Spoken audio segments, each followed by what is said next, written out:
명쾌 성경대학 시간에 오신 여러분들을 환영합니다. 오늘은 제 93가로서 교회와 장로의 직분에 대해서 말씀을 드리려고 합니다. 장로라고 하는 그런 말은 연장자라고 하는 의미를 가지고 있습니다.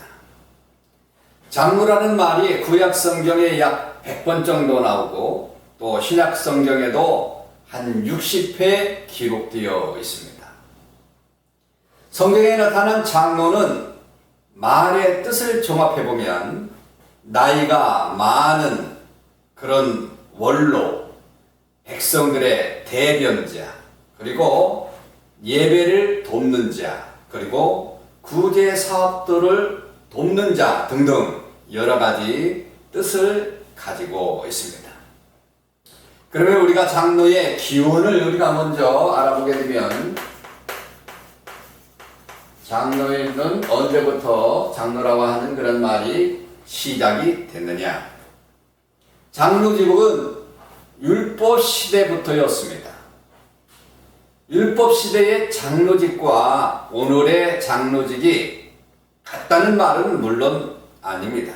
그리고 장로직의 기원에 대해서 정치문답 조례에 보게 되면 7위장로의 직분은 아브라함 때부터 있었고 모세 때에 이르러서 백성의 대표로서 장로를 세우되 재판소처럼 등급을 나누어서 백성들의 소송을 심판케 하는 그 수는 70인이라고 하는 그런 말이 있는 것처럼 출애굽기 18장에 등장을 그렇게 하게 됩니다.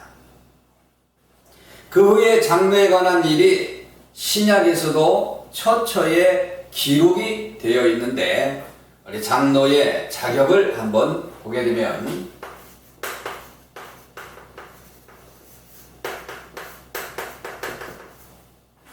장로의 자격은 오늘 본문의 말씀 디도서 1장 5절로 9절에 잘 나와 있습니다. 첫째로 성숙한 자야 되겠죠. 성숙한 자는 믿음의 성숙자를 말하고 있습니다.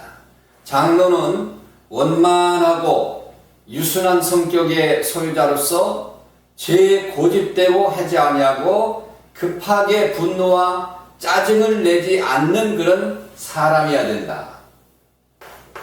성격이 온순하고 성격이 성숙하다고 그렇게 말을 할 수 있겠죠. 또 정상적인 가정을 가진 자로서 자녀들이 순종하고 방탕하지 않도록 잘 양육할 것이 요구되는데 이는 가정을 잘 다스려야 교회를 그리고 성도를 잘 다스릴 수 있기 때문에 그렇다라고 하는 거죠. 그래서 가정을 잘 다스리는 자.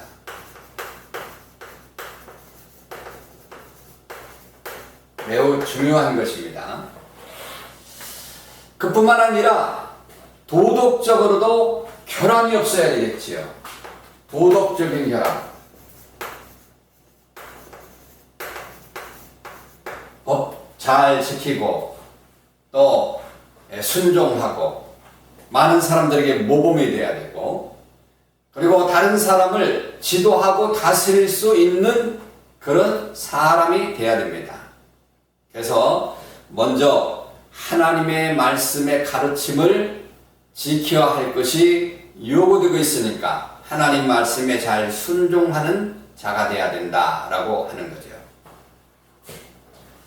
두 번째는 헌법상의 자격을 보게 되면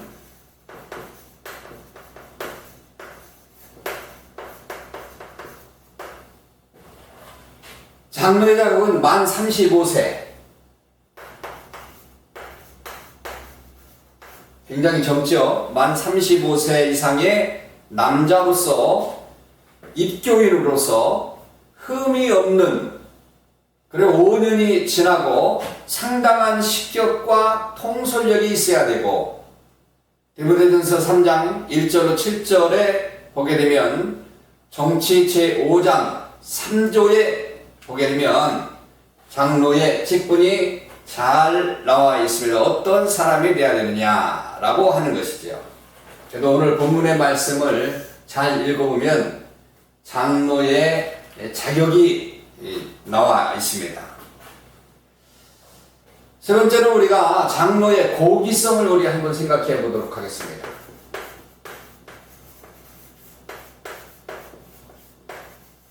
고기성. 장로직은 귀한 거죠. 첫째로 장로직은 성령님이 세워주셨기 때문에 고귀하다. 성령의 인도로 세움을 받았기 때문에 고귀한 직분이다 라고 하는 거죠. 그리고 두 번째는 피로써 사신 교회를 섬기게 했기 때문에 교회를 섬기게 하기 때문에 오늘 장로의 이 고기성이 바로 그게 있는 거죠. 하나님은 교회를 피로 사셨다고 그렇게 했습니다. 그 피는 생명입니다. 고로 교회는 생명을 살리는 하나님의 기관인데 그 교회를 위해서 장로를 세웠기 때문에 참으로 고귀하다라고 하는 것이죠. 그리고 세 번째는 성도로부터 선택을 받았어요.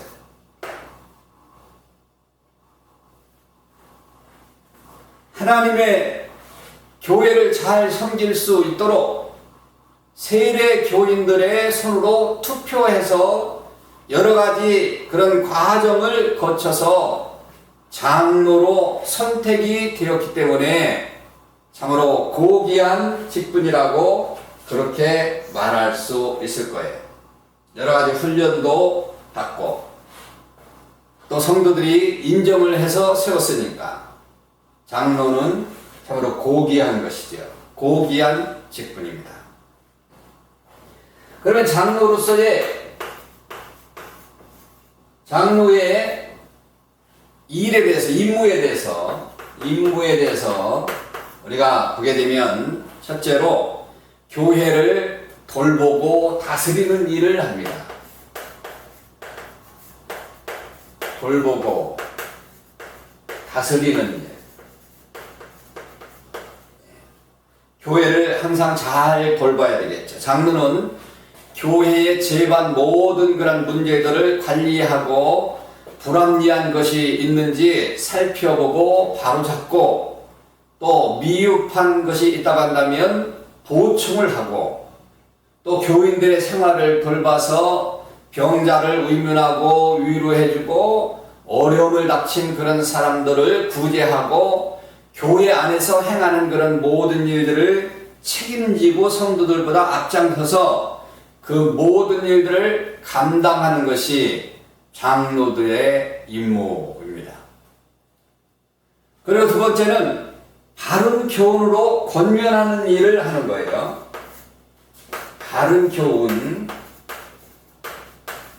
권면하는 일.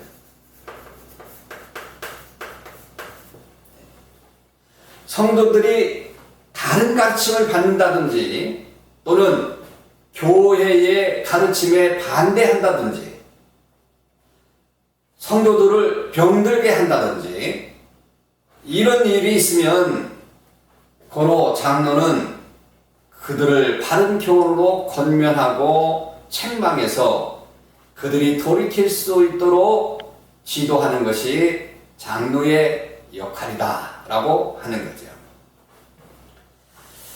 그리고 이런 일을 하다 보니까 이 장로의 주의점이 있습니다.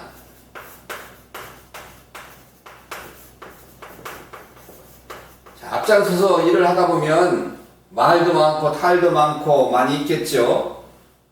먼저 주의점은 뭐냐면 교회의 주인의식, 대표의식을 먼저 버려야 됩니다. 주인의식, 대표의식, 이걸 버려야 돼요. 사심이 없어야 됩니다. 그리고 두 번째는 아론과 훌처럼 협력자가 되어야 된다. 같이 협력하는 거죠. 목사와 협력하고 성도들이 함께 협력할 수 있도록 그들을 돕고 인도하는 그런 일을 해야 되는데, 협력자가 아니라 뭔가 자기가 이끌어가는 그런 사람인 줄 알고 그렇게 일을 하다가는 교회에 문제를 만들어낼 수 있는 거죠. 그리고 세 번째는 대접받으려고 하지 말아야 돼요. 대접받으려고 하면 안 됩니다. 존경받으려고 하지 마요.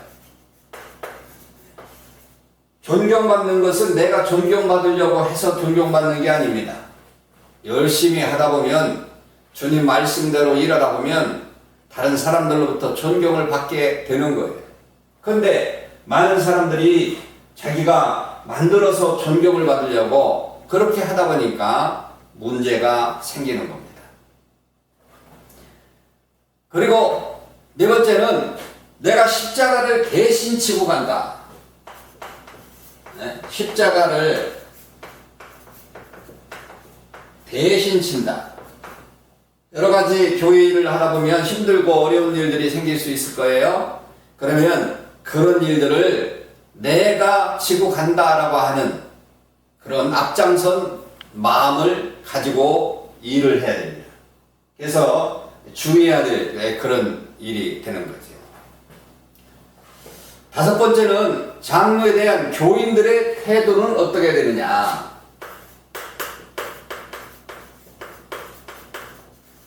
태도, 장로를 대하는 교인들의 태도. 첫째로 순종해야죠. 장로의 말에 순종할 줄 아는 그런 사람이 돼야 됩니다. 장로는 하나님의 말씀과 권위로 세워졌기 때문에 또한 교인들의 영혼을 책임지기 위해서 여러 수고를 아끼지 않음으로 말미암아 그들에게 순종해야 되는 것이 당연한 것입니다. 이것이 바로 교회의 질서이고 교인들의 의무인 것이죠. 그리고 두 번째는 존경해야 됩니다.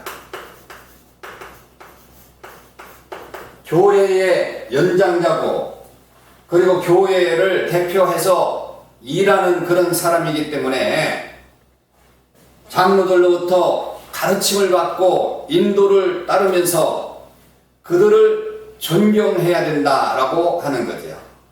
그래야만이 그 가르침과 인도가 제대로 될 수 있는 것입니다.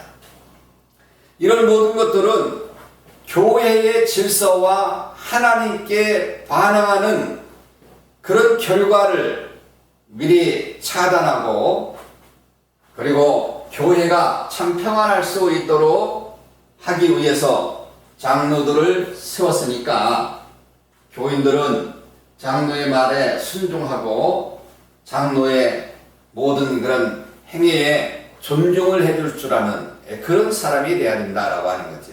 그럴 때 교회는 제대로 된 질서가 이루어지게 되는 것입니다. 오늘 교회와 장로의 직분에 대해서 말씀을 드렸는데, 장로는 교회의 대표자입니다. 그리고 성도들의 앞장서서 하나님의 일을 하는 그런 사람입니다.